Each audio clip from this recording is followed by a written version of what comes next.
কোনো একজন নবী আল্লাহর কাছে দোয়া করছেন, আল্লাহ মৃত মানুষের সাথে আমার একটু কথোপকথন করায় দাও, আমি জাস্ট একটু কথাবার্তা বলতে চাই যে মৃত মানুষটা কেমন আছে বা তাদের অবস্থাটা কি আমি জানতে চাই। তো আল্লাহ পাক সেই ব্যবস্থা করে দিলেন। তিনি একটা কবরের কাছে গিয়ে দাঁড়ালেন, একজন মৃত মানুষ উঠে আসলেন। এটা সায়েন্স বিশ্বাস নাও করতে পারে, আমাদের কোনো মাথা ব্যথা নেই, ঠিক আছে। তো এবার তিনি তাকে জিজ্ঞাসা করছেন যে তুমি কেমন আছো, তুমি কেমন আছো, এই মুর্দাকে জিজ্ঞাসা করছেন। তিনি বলছেন যে আজকে থেকে প্রায় 500 বছর আগে আমার মৃত্যু হয়েছে। এই ব্যক্তি বলছে আজকে থেকে প্রায় 500 বছর আগে আমার মৃত্যু হয়েছে, এখন পর্যন্ত আমার গা থেকে, আমার আত্মা থেকে মৌতের যন্ত্রণা দূর হয় নাই। লা ইলাহা ইল্লাল্লাহ। তো এই হচ্ছে অবস্থা। আমরা ব্যক্তিগত চিন্তাটা আগে করি, নিজের ফিকির, নিজের কবরের ফিকির, নিজের এলেম, নিজের আমল, নিজের পরিবার, নিজের রিজিক। যাদের জন্য হারামে যাচ্ছেন কেউ সাথে যাবেন, কেউ সাথে যাবে না, না আপনার গার্লফ্রেন্ড, না আপনার বউ বাচ্চা, কিচ্ছু না। এগুলো তো শুধু মায়ার বাঁধন, মায়ার বাঁধন না, মায়ার বাঁধন। যদি এগুলো নেয়ামত হয় আলহামদুলিল্লাহ, যদি এগুলো দুনিয়াতে আপনার ফিতনা সৃষ্টি করে আপনি আসহাবুল কাহাফ হয়ে যান। কথা বুঝতে পারছেন না? এরপরে যদি সামর্থ্য হয়, আল্লাহ পাক আপনাকে জ্ঞান দেন, আপনাকে পলিটিক্যাল পদ দেন, ইকোনমিক সেকশনে জ্ঞান দেন, ইত্যাদি ইত্যাদি, আপনাকে আল্লাহ যে সেকশনে রাখবেন সেখান থেকে দিনের খেদমত করবেন, পারবেন না ইনশাল্লাহ? ডক্টর হয়েছেন, রোগীদের ফিস কমায় দেন, ট্রিটমেন্ট ইজি করে দেন। হ্যাঁ, ডক্টর হন, একজন ভালো ডক্টর হন, কসাই হন, ইঞ্জিনিয়ার হন, একজন সৎ ইঞ্জিনিয়ার হন, চোর হন। আপনি যেখানে থাকবেন সেখান থেকেই আপনি খেদমত করতে পারবেন। সবাইকে আলেম হতে হবে জরুরি না, সবাইকে দায়ী হতে হবে জরুরি না, এবং সবাই এটা হতেও পারবে না। এভাবে জাতি গঠন হয় না। আগে বলছি বিভিন্ন সেকশনে মানুষ আমাদের লাগবে, এবং প্রত্যেকটা সেকশনেই তাওহীদপন্থী ইমানদার মানুষ লাগবে। ইবলিস যখন আদম আলাইহিস সালাম এবং হাওয়া আলাইহিস সালাম তাদেরকে যখন জান্নাত থেকে বের করিয়ে দেয়, প্রলোভন দিয়েছিল, মিথ্যা প্রলোভন, যে হাল আদুল্লুকুম, হে আদম এবং হাওয়া, আমি কি তোমাদেরকে জানিয়ে দিব, আলা শাজারাতিল খুলদি ওয়া মুলকিন লা ইয়াবলা, হে আদম এবং হাওয়া, আমি কি তোমাদেরকে জানিয়ে দিব এমন একটা গাছের ব্যাপারে যেই গাছের ফল খেলে পরে তোমরা চিরস্থায়ী হয়ে যাবে এবং কোনোদিন মরবে না। এই যে চিরস্থায়িত্বের টোপ আর অমরত্বের টোপ, এই দুইটা টোপ দিয়ে আমাদের পিতামাতাকে ইবলিস জান্নাত থেকে বের করে দিয়েছে। এখন পৃথিবীতে যত মানুষ পথভ্রষ্ট হচ্ছি আমরা, আমাদের এই দুইটা খাসলতের কারণে। আমরা অমরত্ব আশা করছি, আমাদের চলাফেরা দেখলে মনে হয় আমরা মরবো না, পরকালীন কনসেপ্ট বাদ। একটা হচ্ছে চিরস্থায়িত্বের টোপ, ক্ষমতা, এই যে ক্ষমতার দাপট, এই দুটো আমাদেরকে কিন্তু পথভ্রষ্ট করছে। ঠিক একই অস্ত্র ছিল ইবলিসের।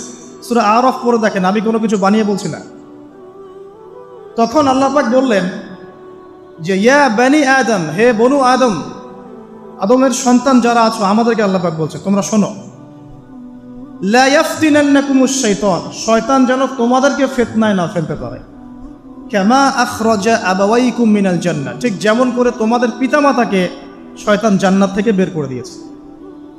যেহেতু আমাদের পিতা আর মাতাকে শয়তান জান্নাত থেকে বের করে দিয়েছে, আল্লাহ পাক এই আদমের সন্তানদেরকে বলছেন তোমরা সতর্ক থেকো, তোমাদেরকে যেন শয়তান জান্নাত থেকে যেভাবে বের করেছিল তোমার পিতামাতাকে, এমন করতে না পারে।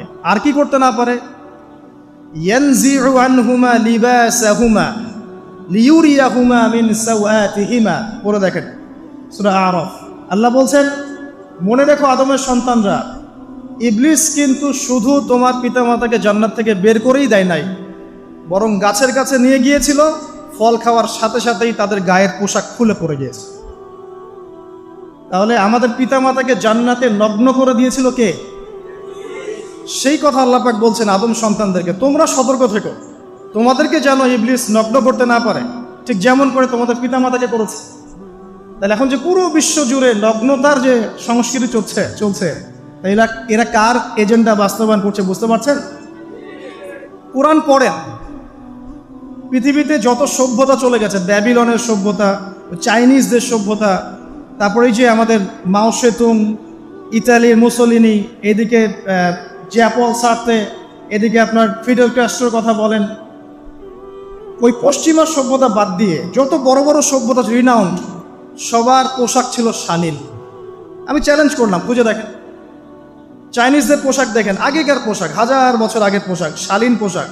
তারা কিন্তু মুসলিম ছিলেন না। আপনি এই ব্যাবিলনের সভ্যতা দেখেন, ব্যাবিলনের সভ্যতা অনেক প্রাচীন, প্রাচীন না? এই সভ্যতার পোশাক দেখবেন, এটা অশালীন পোশাক ছিল না। এমনকি আইয়ামে জাহিলিয়াত যেটা আমরা বলি, নবী সাল্লাল্লাহু আলাইহি ওয়াসাল্লাম যখন জন্ম নেননি তার আগের সময় কোনো, ওই সময়ে যে মানুষ জেনা করতো, মেয়েকে যে কন্যা সন্তানকে জীবিত দাফন করতো, তারপরেও ওদের পোশাক শালীন ছিল।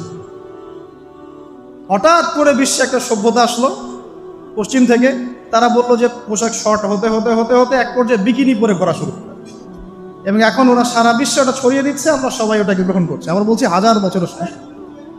এখন দেখেন আল্লাহ পাক কি বলছেন, ওয়াইদা ফাআলু ফাহিশাতান, ওই সূরার মধ্যে আছে, যখন তারা কোনো ফাহেসা কাজ করে তারা বলে, ক্বালু, তারা বলে, ওয়াজাদনা আলাইহা আবানা, ওয়াজাদনা আলাইহি আবানা, আমরা এগুলো আমাদের বাপ দাদাদেরকে দেখেছি করতে। যখন তারা কোনো ফাহেসা কাজ করে তারা বলে, অশ্লীল কাজ করলে বলে, আমরা এগুলো দেখেছি বাপ দাদা পিতৃপুরুষ থেকে করে আসছি। আল্লাহু আমারানা বিহা, আল্লাহ আমাদেরকে আদেশ করেছেন। আল্লাহ বলছেন, কুল ইন্নাল্লাহা লা ইয়া'মুরু বিল ফাহশা, আল্লাহ পাক কখনো অশ্লীল কাজের আদেশ করতে পারেন না। আতাকুলুনা আলাল্লাহি মা লা তা'লামুন, তোমরা কি আল্লাহ সম্পর্কে এমন কথা বলছো যে কথা তোমরা জানো না? আল্লাহ কিসের আদেশ করেন? আল্লাহ বলছেন, কুল আমারা রাব্বি বিল কিসত, হে নবী বলে দিন আল্লাহ পাক আদেশ করেন ন্যায়ের, ন্যায় বিচারের আদেশ করেন।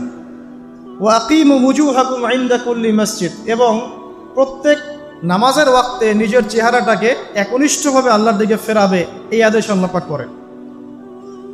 ওয়া আকিমু ওয়ুজুহাকুম ইনদা কুল্লি মসজিদ ওয়াদউহু মুখলিসিনা লাহুদ্দিন, এবং একনিষ্ঠভাবে তোমরা আল্লাহকে ডাকবে, দোয়া করবে, এই আদেশ আল্লাহ পাক করেন। তো আল্লাহ পাক কি অশ্লীল কাজের আদেশ করতে পারেন? ইতিহাস পড়ে দেখেন, আমি নিজে হিস্ট্রির ছাত্র, আপনি পড়ে দেখবেন, পুরো ঐতিহাসিক পটভূমি পড়ে দেখবেন, মানুষ এই ঊনবিংশ শতাব্দী আসার আগে এত অশ্লীল ছিল না। এখনকার বিশ্বে যত সমস্যা চলছে, কয়েকটা বলি, রিবা বা সুদ, জেনা বা উন্মুক্ত যৌনাচার, তারপরে বেপরদামি অশ্লীলতা, 4 নাম্বার আপনার মাদক, ঠিক আছে, 5 যে বড় মহামারী পর্নোগ্রাফি, যত বড় বড় মেজর সমস্যাগুলো চলছে যেগুলো ইয়াং জেনারেশনকে ধ্বংস করে দিচ্ছে, এগুলোর ম্যাক্সিমাম এসেছে কিন্তু পশ্চিম থেকে। খেয়াল করে দেখবেন, এগুলো কিন্তু বাংলাদেশ থেকে আসে নাই, আসছে ভারত থেকে আসছে, পাকিস্তান থেকে আসছে, সাবকন্টিনেন্ট থেকে আসে নাই, এগুলো দেখবেন একটা নির্দিষ্ট জায়গা থেকে আসছে। তো এই কারণেই আমাদের সতর্ক দৃষ্টি রাখতে হবে যে বস্তুবাদী উন্নয়ন সব কিছু নয়। হ্যাঁ, আমরা জিডিপি বাড়ালাম, ইন্ডাস্ট্রিজ গড়লাম, মঙ্গলে চলে গেলাম, চাঁদে গেলাম, ওকে ফাইন, এগুলোর কেউ বিরোধিতা করবে না, এটা ভালো, ন্যাশনকে এগিয়ে নিতে হবে, এটাই এডুকেট, তারও নয়, এবং এডুকেটেই করতে হবে, কিন্তু নৈতিকতার বিসর্জন দিয়ে নয়।